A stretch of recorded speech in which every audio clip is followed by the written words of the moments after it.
Welcome back to Kids Stories by MW. Oh my goodness, I am so incredibly excited you're hanging out with us today because we are about to go on a massive, mind-boggling adventure.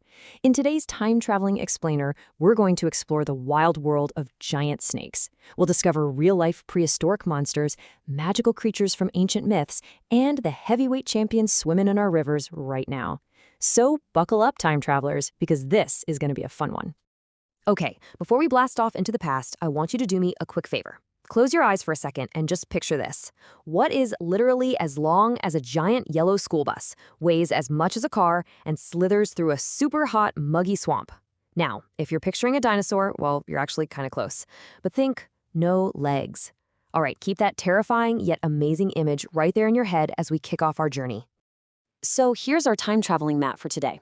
We're starting way back, like 60 million years ago. Then we'll fast forward to 3,000 years ago to check out some ancient legends.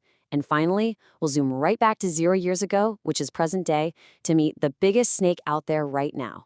Let's go. All right, welcome to 60 million years ago.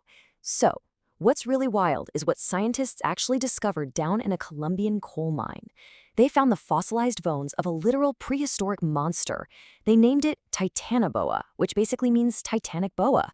And get this, back in those days, the Earth was much, much hotter.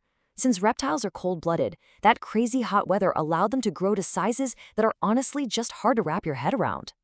Okay, so the absolutely crucial number you gotta remember here is 42.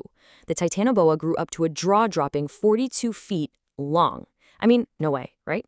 Try to imagine pacing out 42 big steps all the way across your playground. That is just one single snake. To put that into perspective, if you parked a Titanoboa right next to your school bus, they'd be exactly the same length. And it wasn't just super long, it was incredibly heavy, weighing over 2,500 pounds. That's pretty much the weight of a small car.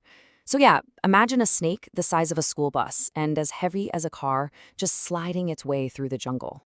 Now you might be wondering, how did a giant like this actually catch its dinner? Well, it wasn't venomous, it didn't have poisonous fangs at all. Instead, kind of like a modern boa constrictor, it used its massive, super powerful muscles to squeeze its prey. It would hide in the murky swamp water and literally snatch giant prehistoric turtles and crocodiles right out of the water. Honestly, that is wild. Okay, time to jump back in our time machine and travel forward to the era of ancient human civilizations. Now, these folks obviously didn't have cameras or a fancy paleontology labs, but they had incredible imaginations. As they looked at the world around them, they dreamed up these spectacular mythologies featuring colossal snakes.